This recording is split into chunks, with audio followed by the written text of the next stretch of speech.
guys, Marty Schwartz here. I want to do a quick review on the kind of foundation you want to be able to solo up and down the neck. So what I did this time was I was grooving out in a C minor 7 chord.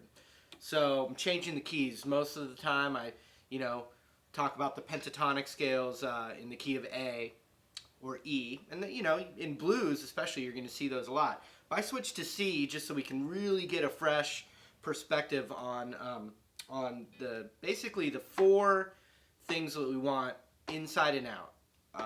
And so I was doing a C minor 7 chord. Same vibe's going to work over that kind of thing, or C Hendrix chord, C minor, progressions like that. So obviously right off the bat, the C root is on the 8th fret of the low E string. So I could plug in the C minor pentatonic scale. Hopefully this lesson is not teaching the beginnings of that. You're jamming with it already and you're kind of comfortable. Then you got the blues scale. And this lesson's for people that already have been working on that. So you got those 2 things. Then the next thing is the extension of that, which we'd put our ring finger on the root there.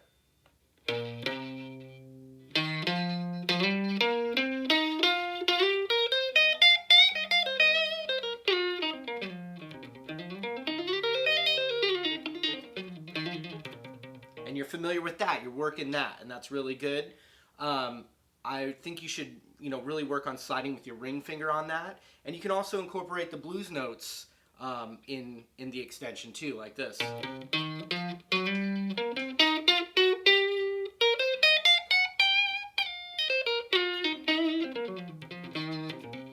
And in that extension, right off the bat, I think it's really important to know the roots in each of those 3 little spots. So in C, it would be the 8th fret on the E string, and then the 10th fret on the D string, the 8th fret again on the high E string if you get there, but in the extension, you'd go up, and when you get to the 13th fret on the B string, that's the next root.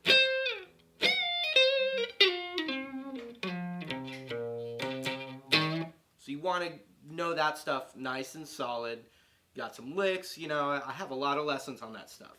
So then the next step is that same concept with the root on the A string. So C is on the A string on the 3rd fret on the A string right there. So we'd have the minor pentatonic again, same scale, but in a different spot on the neck. So it looks a little different. Index finger on the 3rd fret of the A string, that's the root. And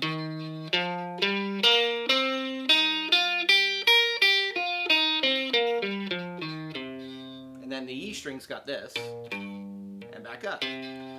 So you've worked on that. You got a few comfortable licks.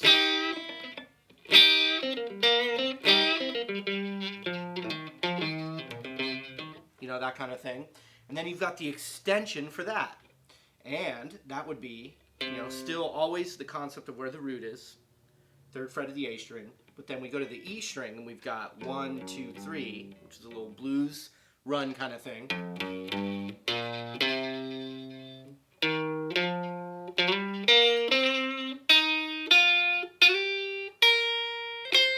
And that extension's really cool because it ends on the root on the E string. So once you get your ring finger there, you could somehow make a transition to your index finger. So that A extension ends on the E root. And you make the finger transition, and now you're in that zone again. And with the key of C, it's kind of cool because, boom, the C on the A string is right here again on the 15th fret. So you have everything you were doing here all the way up. Then you have the E root, boom, boom, boom, boom, all the way up. Then you got the A root again. And you've covered the entire fretboard. So there's just a couple of gaps missing that, we want to start to fill in. So there's 4 elements to play up and down the whole neck just to, to get you going, and then you expand off of that. So we've got the minor pentatonic scale with the root on the E string. That's element 1. Element 2 is the extension of that. Element 3 is the A-rooted minor pentatonic blues scale, and then element 4 is the extension of that. And if you know those inside and out, it's the best foundation you can have to play what are called the modes, jazz scales, advanced techniques like arpeggios, sweeps. All that stuff is kind of coming from visualizing the pentatonic. And I'm talking about what's worked for me. So real quick, I'm just going to jam out in that C, and I'm going to just use those 4 elements. And you'll see I can climb up and down the whole neck. So you want to get that stuff down. And here's the groove.